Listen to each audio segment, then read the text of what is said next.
Hi, everyone. So we are back to read Chapter 7. In Chapter 6, we learned about Bibi. Bibi was a really small girl who was extremely fast at making art. She could make like 100 pictures in 1 hour of art class, whether it was 50 cats and 80 dogs or whatever, flowers, eggs, watermelon, you name it.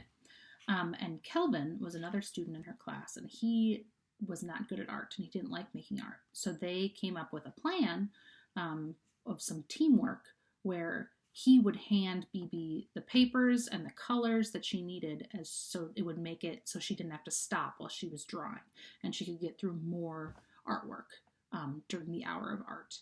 And by the end, it turned out that she made over 300 pieces of art, and Kelvin had made nothing. And Mrs. Jules gave them a lesson that sometimes someone might work on a piece of art their entire life and just get one done. And Bibi could get 2 million pieces of art done in that amount of time. But getting more done doesn't mean that it's better. So now, today, we're going to read about Kelvin, who was Bibi's partner in the artwork. So here we go. Kelvin had a big round face. Kelvin, said Mrs. Jules, I want you to take this note to Miss Zarves for me. Miss Zarves? asked Kelvin. Yes, Miss Zarves, said Mrs. Jules. You know where she is, don't you? Yes, said Kelvin. She's on the 19th story. That's right, Kelvin, said Mrs. Jules. Take it to her. Kelvin didn't move. Well, what are you waiting for? asked Mrs. Jules. She's on the 19th story, said Kelvin. Yes, we have already established that fact, said Mrs. Jules. The 19th story, Kelvin repeated. Yes, Kelvin, the 19th story, said Mrs. Jules. Now take it to her before I lose my patience. But, Mrs. Jules, said Kelvin. Now, Kelvin, said Mrs. Jules. Unless you would rather go home on the kindergarten bus. Yes, ma'am, said Kelvin. Slowly he walked out the door. Ha ha, laughed Terence. Take it to the 19th story.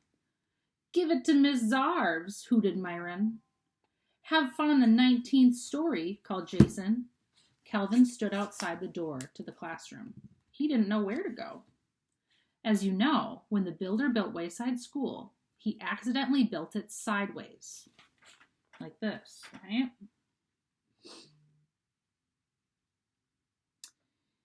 But he also forgot to build the 19th story.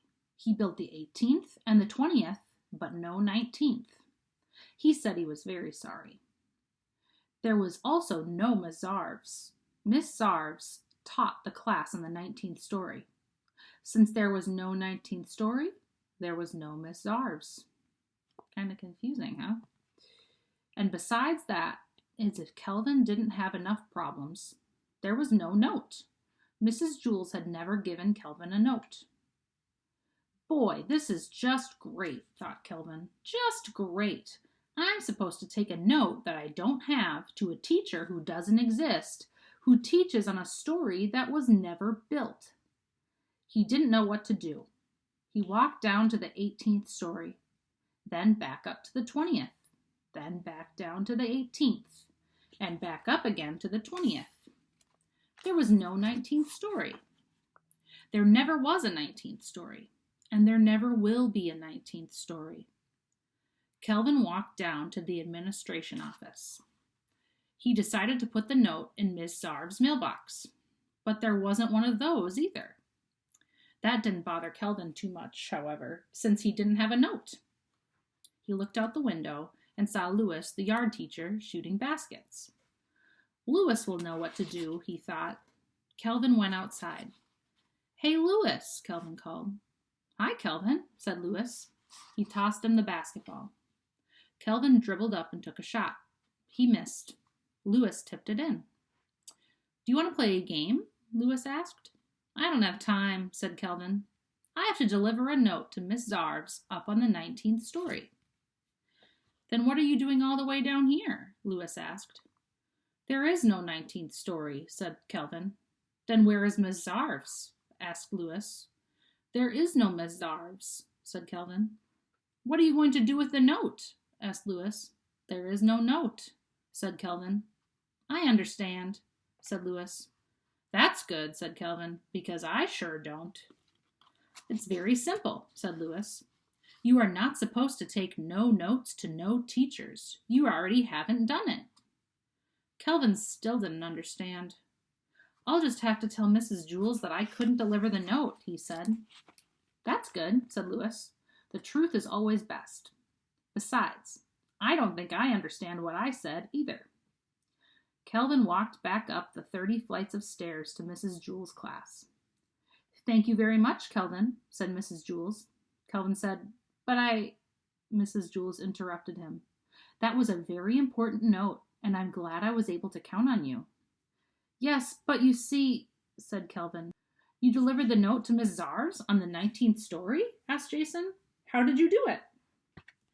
What do you mean, how did he do it? Asked Mrs. Jules. He gave Miss Zarves the note. Some people, Jason, are responsible. But you see, Mrs. Jules, said Kelvin. The note was very important, said Mrs. Jules. I told Miss Zarves not to meet me for lunch. Don't worry, said Kelvin. She won't. Good, said Mrs. Jules. I have a coffee can full of Tootsie Roll Pops on my desk. You may help yourself to one. For being such a good messenger. Thanks, said Kelvin, but really, it was nothing. And that is the end of our chapter about Kelvin. Our next chapter is about another student, and his name is Myron. So we'll see you next time.